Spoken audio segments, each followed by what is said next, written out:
Hello guys, so today in this video I'm going to quickly show you how you change your email address on Fiverr. So firstly, log into your Fiverr account.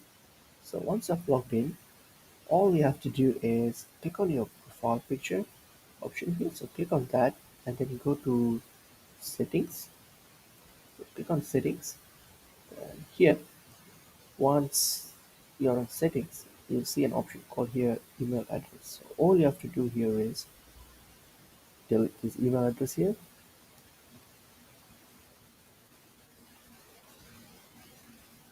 Okay. So all you have to do is delete this email address here and then type in your new email address and then hit on save changes.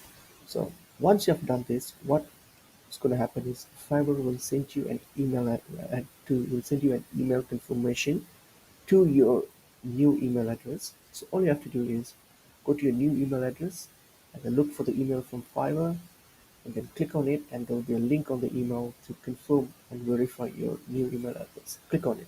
Once you click on it and there you go, that's it. Your email address is now changed. So hope this video is helpful to you guys and I'll see you guys in a new video very soon. Thank you.